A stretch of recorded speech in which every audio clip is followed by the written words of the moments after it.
మీరు ఆంధ్ర క్రైస్తవ కీర్తనలు తీసి చూడండి, 90% సినిమా పాటలే. తెలుసా? ఆ రోజుల్లో కంపోజ్ చేస్తున్న మనుషులు ఉండరు, రాస్తానికి ఉంటారు. పాయిట్స్ చూసినప్పుడు మంచిగా పదజాలాలతో రాస్తారు. స్టేజ్ నుంచి పాడితే బాగోదు, సినిమా పాట ఉంటుంది, దేవుని పాట ఉంటుంది, రెండు ఉంటాయి. ఇది ఇప్పుడు క్రిస్మస్ అయింది కదా, పాడతారు ఒక పాట అందరూ,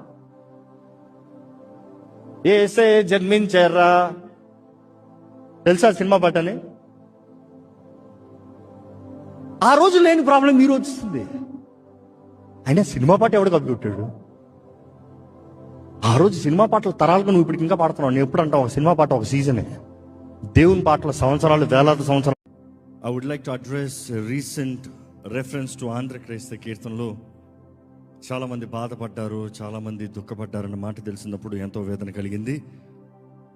ముఖ్యంగా మన వర్షిప్ కాన్ఫరెన్స్లో డే 1 దేవుని భయం గురించి మాట్లాడుతూ దేవుణ్ణి స్తుతించాలి, ప్రతి ఒక్కరు దేవుణ్ణి కీర్తించాలి, దేవునికి ఇవ్వాల్సిన స్తుతి ఇవ్వలేదు అన్న కాంటెక్స్ట్లో మాట్లాడుతూ మనం అడ్రస్ చేస్తూ వచ్చాము. ఈరోజు దేవుణ్ణి స్తుతించమంటే ఏదో ఒక రీతిగా సాకులు చెప్తూ ఉంటారు. అది అట్లా అంటారు, ఇది ఇట్లా అంటారు, కొత్త పాట పాడితే సినిమా పాట అంటారు, ఆ పాట అంటారు, ఈ పాట అంటారని మాట్లాడుతూ with a high respect, by no means we have any disrespect, but with high reverence and a cross reference గా ఆంధ్ర క్రైస్తవ కీర్తనల గురించి మాట్లాడుతూ ఒకప్పుడు లేని బాధ ఈరోజు ఉంది అన్న మాట వాడటం జరిగింది.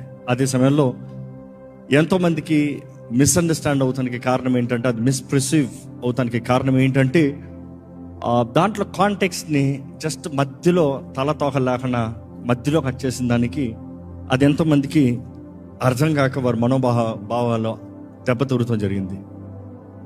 మన చెప్పను ఉద్దేశించింది ఏ రీతిగానే దేవుని స్తుతించండి అయ్యా, irrespective of blaming and criticising. కానీ ఎంతోమందికి అది ఎలా వెళ్ళిందంటే, రాజ్ ప్రకాష్ పాల్ ఆంధ్ర క్రైస్తవ కీర్తనలంతా సినిమా పాటలు అన్నాడు అని తప్పుడు అర్థం తెలియంది. దాన్ని బట్టి నేను ఎంతగానో దుఃఖిస్తున్నాను. అండ్ ముఖ్యంగా సేవకులకి, సంఘాలకి తెలియజేయాలని ఆశపడుతున్నాను. వీ లవ్ ఆంధ్ర క్రైస్తవ కీర్తనలు. పుట్టకతో ఆంధ్ర క్రైస్తవ కీర్తనలు వింటూ పెరిగిన వారిమే, అండ్ ఎన్నో చక్కని ఆంధ్ర క్రైస్తవ కీర్తనలు పాడుతూ వచ్చిన వారిమే. అందులో అనేక శాతం వాటిని రీప్రొడ్యూస్ చేసి ఈ న్యూ జనరేషన్కి అందించిన వారిమే. ఇన్ఫ్యాక్ట్ లాక్డౌన్లో అధిక శాతం ఆంధ్ర క్రైస్తవ కీర్తనలు పాడిన వారిమే. సో ఆంధ్ర క్రైస్తవ కీర్తనలు ఎప్పుడు మనం పాడుతూనే ఉంటాం.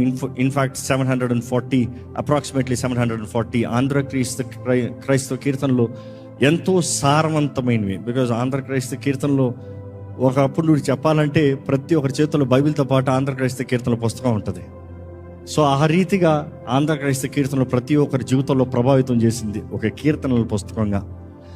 అది కేవలం పాటలు మాత్రం కాదు, మనుషులు వారి జీవితంలో వెళ్ళిన పోరాటంలో, పరిస్థితుల్లో రాసిన పాటలు మాత్రమే కాదు, it also has a very sound doctrine. ఈ సృష్టి ప్రారంభం నుండి, నరజాతి విమోచన దగ్గర నుండి, క్రీస్తు చేసిన శిలువల కార్యం దగ్గర నుండి, ఆయన పునరుద్ధానం నుండి, ఆయన రాబోయే వార్త దగ్గర నుండి, ఇంకా it speaks about the entire the structure. And అది ఎంతో ఘనమైంది అనేది we always strongly believe and we like to emphasize. And ముఖ్యంగా ఈ మాటల్లో ఎవరికన్నా ఇబ్బంది కలిగి ఉంచంటే మనఃపూర్వకంగా క్షమాపణ వేడుకుంటున్నామండి. కానీ ఒకటే తెలియజేస్తున్నాను, క్రీస్తు శరీరంలో భాగమై ఉన్నాము. ప్రతి ఒక్కరిలో ఏదో ఒక లోపాలు కనబడచ్చు, కానీ చివరికి క్రీస్తు నామం మహింపరచబడాలన్న ఆశ. ఆమేన్. రాగాలు అన్నప్పుడు శృతిని కలిపి రాస్తారు రాగా. సో సౌత్ ఇండియన్ ట్రెడిషన్ గురించి మాట్లాడుతూ ఆ రోజు సౌత్ ఇండియన్ కల్చర్ తగినట్టుగా కల్చరల్ మ్యూజిక్తో పాటు ఇట్ ఈస్ ఎక్విప్డ్ అన్న మాట చెప్పదలుచున్నాను. But then it has been misfired. But again I would say music is universal. Nobody can say music ఇట్లే ఉండాలి, ఇదే ఉండాలి, because there are different genres of music. కానీ అదే సమయంలో ఆ రోజు నేను మెన్షన్ చేసింది సౌత్ ఇండియన్ మ్యూజిక్ అంటూ రాగాస్ గురించి మాట్లాడుతూ వచ్చాను. రాగాస్ అన్నప్పుడు వాస్తవం చెప్పాలంటే 38,232 రాగాస్ ఉంటాయి, అన్కంప్లీట్, అన్ఫినిష్డ్. కానీ సంపూర్ణ రాగాస్ చూసినప్పుడు 72 రాగాస్ ఉంటాయి. సంపూర్ణ రాగాస్ అన్నప్పుడు ఆరోహ అవరోహ అని ఉంటుంది. ఆరోహ అన్నప్పుడు ఈ నోట్స్తో వెళ్ళాలి, ఈ నోట్స్తో దిగాలి, అవరోహ దిగాలి. సో ఆ 72 రాగాస్ చేసినప్పుడు 72 రాగాస్ 72 ఈరోజు కర్ణాటక మ్యూజిక్ ఎవరైనా నేర్చుకుంటానికి వెళ్తే ఏం నేర్పిస్తారో మీకు తెలుసు, అది స్టేట్మెంట్స్లో మాట్లాడితే బాగోదు. సో దాంతో ఫిక్స్ అయి ఉంటుంది. సో దానిని ఆ భావంతో, because when they had to write a song, ఆ రోజు రాగాస్ తీసుకుని ఆ రాగాస్ని ఆధారం చేసి ఆ రాగాస్కి చక్కని doctrine, words, meaning, emotions they have submitted. కానీ అది ఎంతోమందికి నేను ఉద్దేశించినది మిస్ఫైర్ అయింది. దాన్ని బట్టి మరలా బాధపడుతున్నాను తెలియజేస్తున్నాను. And I truly apologise for hurting anybody's feeling.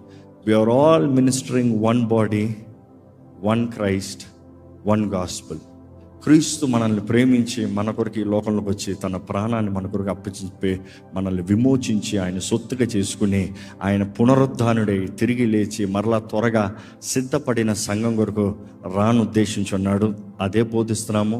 ఈరోజు మన ఆశ సిద్ధపడే సంఘంగా ఉండటం కొరకే. God bless you all. Thank you for your understanding.